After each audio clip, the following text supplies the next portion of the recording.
Shalom दोस्तों, biblical fact Hindi channel में एक बार फिर से आप सबका वेलकम है। दोस्तों, आज का टॉपिक आपके लिए बहुत ही खास होने वाला है क्योंकि आज हम जानेंगे बाइबल के सबसे पवित्र सिंबल मेनोरा के बारे में। मेनोरा 7 डालियों वाला एक दीपदान होता है जिसका इस्तेमाल तंबू को प्रकाश देने के लिए किया जाता था।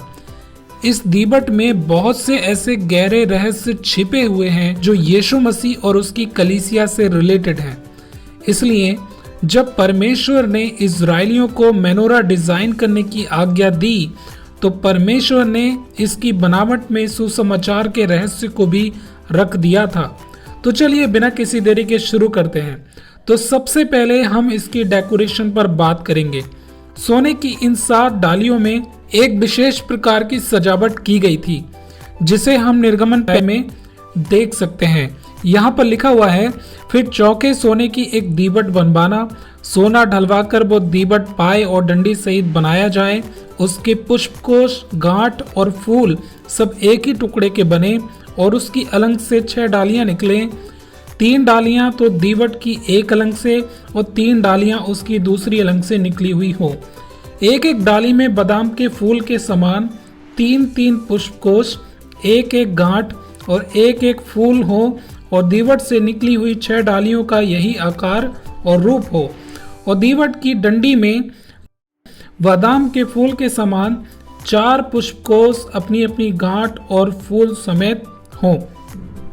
हालांकि बाइबल का ये अनुवाद अधूरा है, इसलिए इंग्लिश का ट्रांसलेशन मैंने यहाँ पर स्क्रीन पर रख दिया है मेरे प्रियो।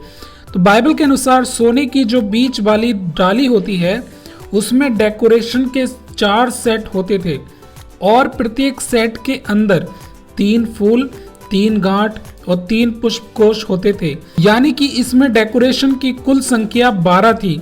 और दोस्तों, इसी के साथ जो बाकी की 6 डालियां हैं, इन प्रत्येक डाली में डेकोरेशन के 3 सेट थे।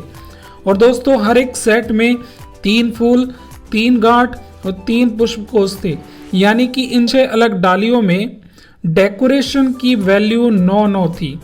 अब दोस्तों, जब आप इन सभी वैल्यूज को कैलकुलेट करते हो तो आपके पास कुल वैल्यू 66 आती है।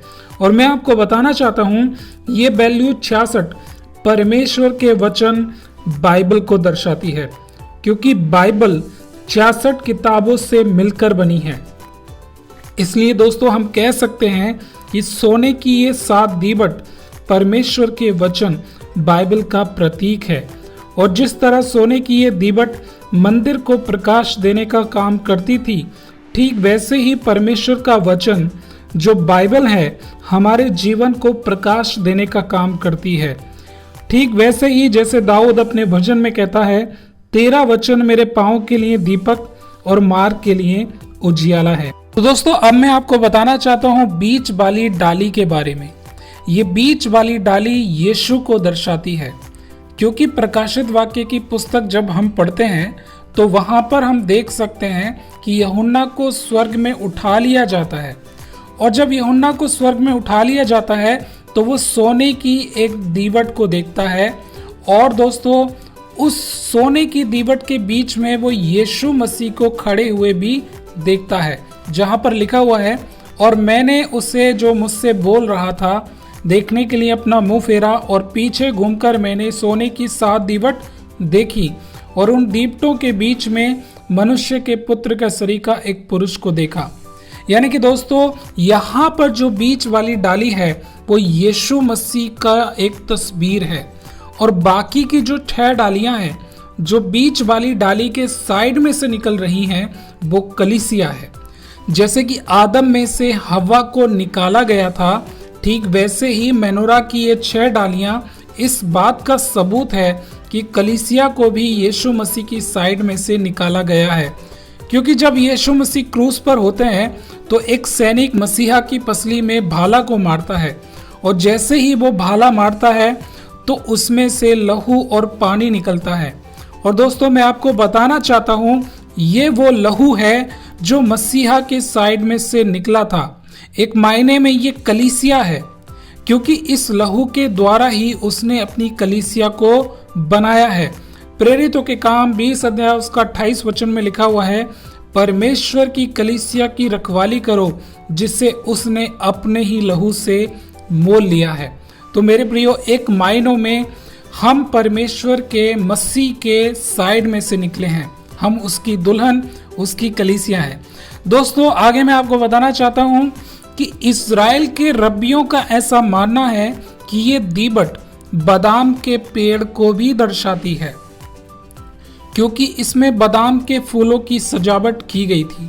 अब आपको वो घटना याद होगी जब कुछ लोग हारून के याजक होने पर सवाल उठाते हैं, तो परमेश्वर ने मूसा से कहा, उन सब लोगों और हारून की छड़ी को लेकर वाचा के संदूक के आगे डाल दे। अगले दिन जब मूसा तंबू में गया तो उसने देखा कि जो हारून की छड़ी थी उसमें बादाम और फूल लग चुके थे।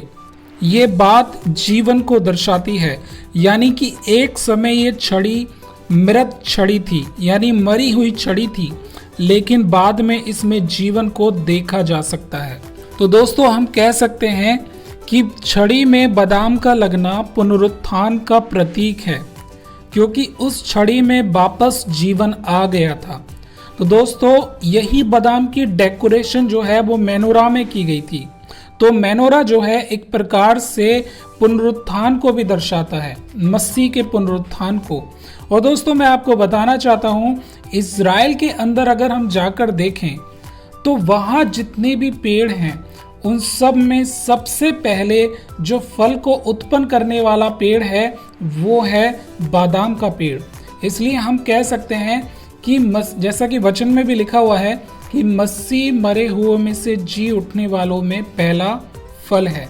इस प्रकार जो मेनोरा है वो मसीह के साथ साथ उसकी कलीसिया को भी दिखाता है और उसके पुनरुत्थान को भी दर्शाता है, क्योंकि जब मसीह मारा गया तो हम भी उसके साथ मारे गए, और जब मसीह जी उठा तो हम भी उसके साथ जी उठे। दोस्तों, उम्मीद करता हूँ ये वीडियो आपको बहुत पसंद आई होगी। तो वीडियो को लाइक करना और शेयर करना बिल्कुल ना भूलें। प्रभु आप लोगों को बरकत दे। शालोम।